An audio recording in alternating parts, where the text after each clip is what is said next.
Formal nang binuksan sa publiko ang isang community hospital sa bulubunduking bahagi ng Cebu City na inaasahang makatutulong sa pagbibigay ng epektibong serbisyo medikal sa mga mamamayan. Ang detalye sa report ni Jessie Atienza ng PTV Cebu.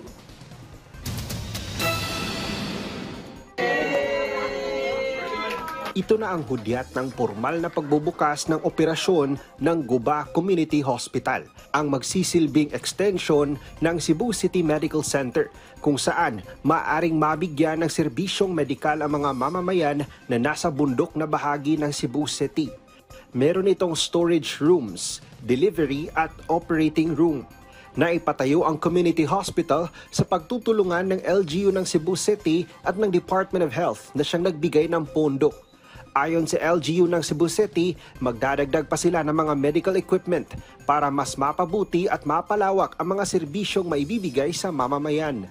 Within the year, magbutang naman tag mga additional equipment. So makita ninyo, pa x-ray, pa ultrasound, and many others na wala pa. But the goal is to make this a level 1 hospital. Sa ngayon ay nasa 10-bed capacity pa lang ang ospital at kasalukuyang ipinapagawa ang ikalawang palapag kung saan inaasahan na mas marami ang makikinabang na pasyente. The thing we can assure the residents of the neighboring residents, not only in Guba, is that Guba Community Hospital adopts the concept of where service is sacred. That's why we honor our patients.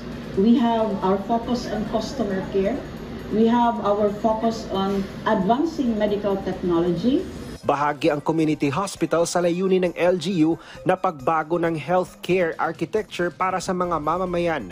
Nakatakda na rin ang pagdagdag ng mga doktor at mga espesyalista sa community hospital sa lalong madaling panahon. Mula sa PTV Cebu, Jessie Atienza para sa Pambansang TV sa Bagong Pilipinas.